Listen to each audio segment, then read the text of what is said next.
আপোনালোকে online shopping কৰে নেকি চাওক আজিকালি সকলোৱে বা প্ৰায় ভাগে অনলাইন শ্বপিং কৰে আৰু অনলাইনত বহুতে এনেকুৱাকৈ আৰবাছ আনে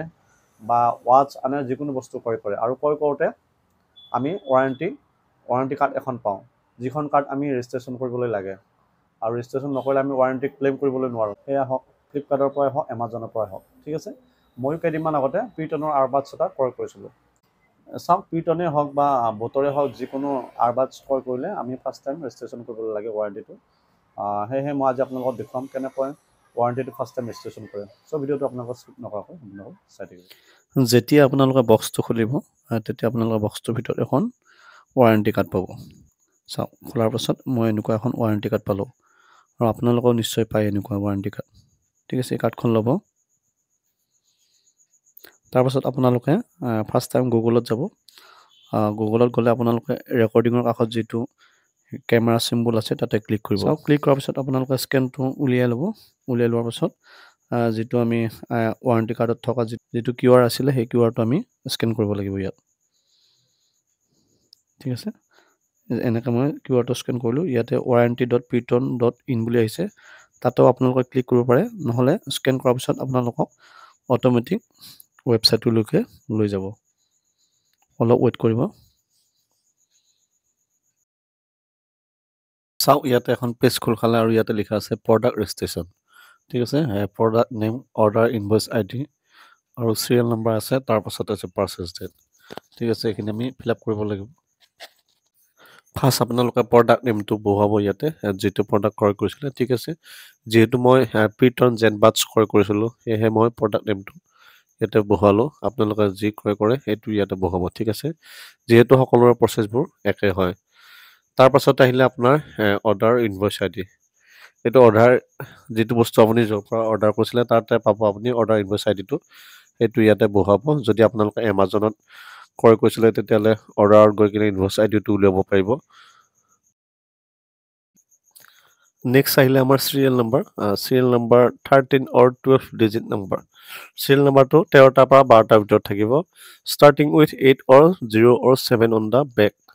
top bottom of the retail product packing serial নম্বৰটো ষ্টাৰ্টিং হ'ব 8 বা 0 বা 7ৰ পৰা ষ্টাৰ্টিং হ'ব 8 বা 0 বা 7ৰ পৰা ষ্টাৰ্টিং হ'ব আৰু চিৰিয়েল নম্বৰটো থাকিব আপোনাৰ যিটো বক্স আছিলে বক্সটোৰ বেক চাইডে য'ত MRP লিখা আছে ঠিক তলতে থাকিব আপোনালোকে তাৰ পৰা উলিয়াই ল'ব ঠিক আছে চিৰিয়েল নম্বৰটো আপোনালোকে চাই শুদ্ধকৈ ইয়াতে বহুৱাব তাৰপাছতে আহিলে আমাৰ পাৰ্চেছ ডেট কেতিয়া আপোনালোকে বস্তুটো ক্ৰয় কৰিছিলে এই পাৰ্চেছ ডেটটো আপোনালোকে য'ৰ পৰা অৰ্ডাৰ কৰিছিলে এমাজন হওক ফ্লিপকাৰ্ট হওক তাৰ পৰাই পাই যাব পাৰ্চেছ ডেটটো ইয়াতে বহুৱাব নেক্সট চাওক মই ইয়াতে চিৰিয়েল নম্বৰটো বহালোঁ আৰু যদি আপোনালোকৰ চিৰিয়েল নম্বৰটো শুদ্ধ হয় তেতিয়াহ'লে গ্ৰীণ টিক এটা হ'ব ঠিক আছে নেক্সট আছে পাৰ্চেছ ডেটটো আপোনালোকে ইয়াতে ডেটটো বহুৱাই ল'ব কেলেণ্ডাৰ এখন আহিব তাৰপৰা ডেটটো বহুৱাই ল'ব নেক্সট আহিলে product name in case not available in the drop down list above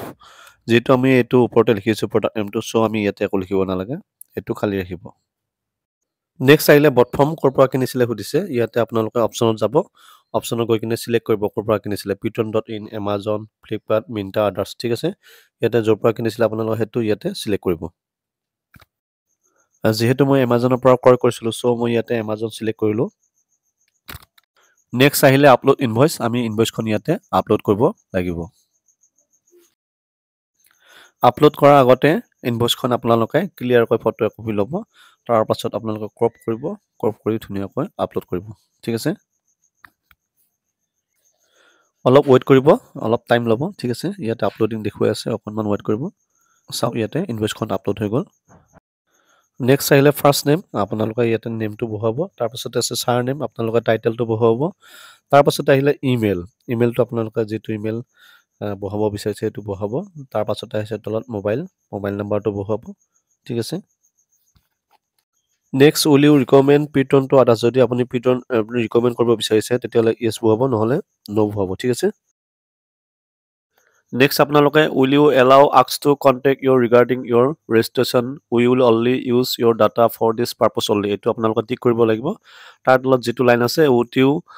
like to accept marketing materials from us এইটো আপোনালোকে টিক কৰিব লাগিব তাৰপাছতে আপোনালোকে ছাবমিট কৰিবলৈ পাৰিব ঠিক আছে এই দুটা টিক কৰি কিনে আপোনালোকে ছাবমিট বাটনটো ক্লিক কৰিব থেংকছ ৰেজিষ্ট্ৰেশ্যন ফিনিছ ফাইনেলি আমাৰ ৰেজিষ্ট্ৰেশ্যনটো ফিনিছ হ'ল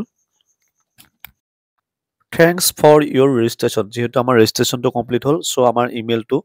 মেছেজ এটা আহিব আপোনালোকৰ যিটো ইমেইল বহুৱাইছিলে তাতে এটা মেছেজ আহিব আপোনালোকে চেক কৰি চাব ঠিক এনেদৰে আপোনালোকে এটা মেছেজ পাব আজি ভিডিঅ'টো ইমানে আছিলে পৰৱৰ্তী ভিডিঅ'ত আকৌ লগ পাম যদি ভিডিঅ'টো চাই আপোনালোকৰ ভাল লাগিলে লাইক শ্বেয়াৰ কমেণ্ট ছাবস্ক্ৰাইব কৰিব ধন্যবাদ